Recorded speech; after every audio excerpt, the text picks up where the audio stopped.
یہ سعادت کا مہینہ ہے اور بہت ہی عظیم مہینہ ہے، اور ان 4 مہینوں میں سے ایک مہینہ ہے کہ جن میں جنگ و جدال کو حرام قرار دیا گیا ہے۔ رجب میں جتنے بھی لوگ تھے عربوں میں بھی، وہ اپنے اسلحے کو رکھ دیا کرتے تھے اور جنگ و جدال روک دیا کرتے تھے، اور یہ کہتے تھے کہ یہ دعاؤں کا مہینہ ہے، یہ لڑنے کا مہینہ نہیں ہے۔ آج پہلی رجب کی شب ہے، جس میں ہمارے امام محمد باقر علیہ الصلوۃ والسلام کی ولادت کی شب ہے، اور پہلی رجب کے بڑے اعمال کتابوں میں وارد ہوئے ہیں۔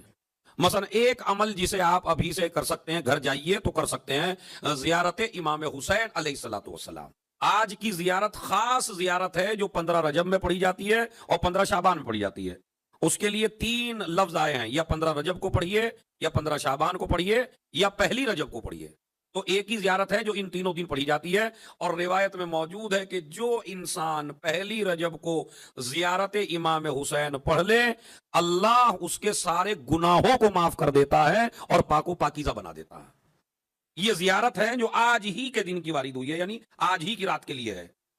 اور اس کے علاوہ رجب میں ایک دعا اور وارد ہوئی ہے جو راوی نے پوچھی ہے امام علیہ السلام سے، ماشاءاللہ وہ آپ کے یاد ہے اور آپ اسے ہر سال پڑھتے ہیں، ریپیٹ کرنے کی ضرورت نہیں ہے، بس ایک ہی جملہ میں اس کا تشریح کرنا چاہتا ہوں۔ یا من ارجوہ لکل خیر وآمنو سخطہ عند کل شر، اے وہ ذات کہ جس سے میں ہر خیر کی امید رکھتا ہوں اور تیرے غضب سے ہر شر کے وقت میں پناہ چاہتا ہوں۔ عزیزو یاد رکھیے، جس بندے کی توجہ کا مرکز پروردگار کی رحمت بن جائے اور وہ یہ کہے پروردگار مجھے رشتہ داروں سے امید نہیں ہے، مجھے خاندان والوں سے امید نہیں ہے، ہر خیر کی امید اگر کسی ذات سے ہے تو بس وہ تیری ذات ہے میرے معبود، اس لیے میں ہر خیر کی امید بندوں سے نہیں رکھتا، خدا سے رکھتا ہوں۔ لفظ دیکھیں، یا من ارجوہ لکل خیر۔ اب مجھے پوری دعا نہیں پڑھنی ہے چونکہ اب پچھلے سال میں اس دعا کا ترجمہ کر چکا ہوں پورا اور بتا چکا ہوں۔ اور آخر کیا ہے؟ حرم شیبتی علی النار، میری جوانی کو، میرے بڑھاپے کو، میری زندگی کو حرام کر دے جہنم کے اوپر۔ تو جس مہینے میں آدمی جہنم سے بچ جائے اسے ماہ رجب کہتے ہیں، اسی لیے کہتے ہیں تباعدت عنہ النار۔ اگر کوئی انسان ماہ رجب کا روزہ رکھ لے، روایت میں وارد ہوا چاہے ایک ہی روزہ رکھیے آپ، یعنی اگر زیادہ بھی نہیں رکھ پا رہے ہیں، مجبوری ہے، پریشانی ہے، نہیں رکھ پا رہے ہیں کام کی وجہ سے، کم سے کم ایک روزہ تو رجب میں ضرور رکھ لیں۔ اور اس ایک روزے کا ثواب کیا ہے؟ روایت وارد ہوئی ہے کہ تباعدت عنہ النار، جہنم کی آگ ایک روزے سے دور ہو جاتی ہے۔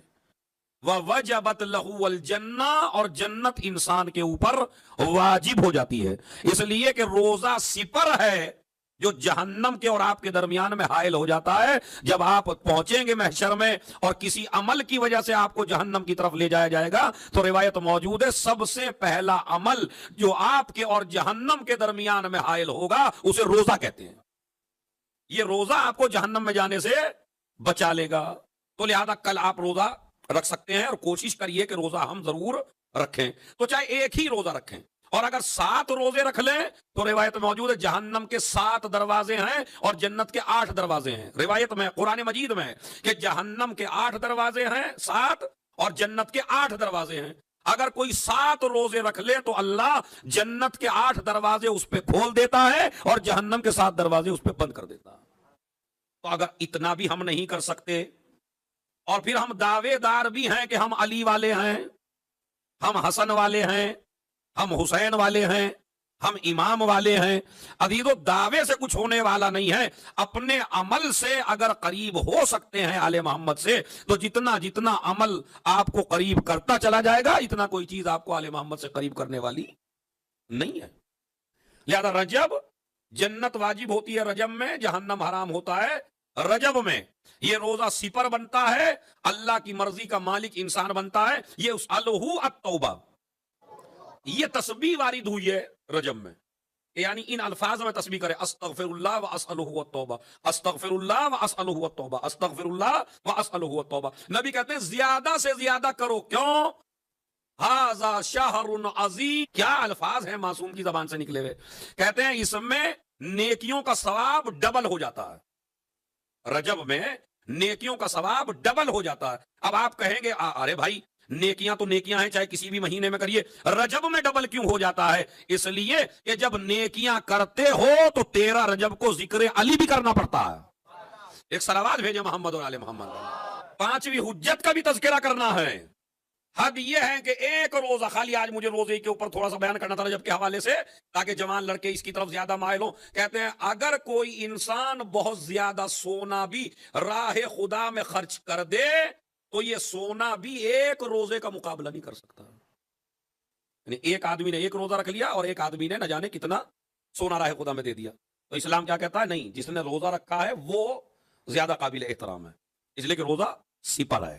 تو یہ قول ضرور یاد رکھیں, استغفر اللہ واسألہ التوبہ, رجب کے حوالے سے. باقی اور احادیث رجب کے حوالے سے اور بعد میں آ جائیں گی. اب جس امام کی ولادت ہے اپنے چھوٹے سے بچوں کے لیے 2-3 باتیں وہ جو انہیں ذہن میں ڈال لینی چاہیے. دیکھیے ہمارے یہاں باپ کا نام تو اماموں کا سب کو پتا ہے, اس لیے کہ اس کا ایک سلسلہ ہے باپ کے حوالے سے, ایک سلسلہ ہے. مثلا 5ویں کا باپ جو ہے وہ 4تھا ہے اور 6ٹھے کا باپ 5واں ہے. اور اگر یہ سلسلہ نہ ہوتا تو میرے خیال میں ہمیں باپ کا نام بھی پتا نہیں ہوتا, ورنہ ماں میں یہ سلسلہ نہیں ہے تو ماں کا کسی کو پتا نہیں ہوتا. ہم جتنے بھی بیٹھے ہوئے ہیں اکثر کو امام کے باپ کا نام کا پتا ہے, لیکن اماموں کی ماں کا نام 1-2 کے علاوہ کسی کو, یا 1-2 ماں کے علاوہ اور پتا نہیں ہوتا ہے.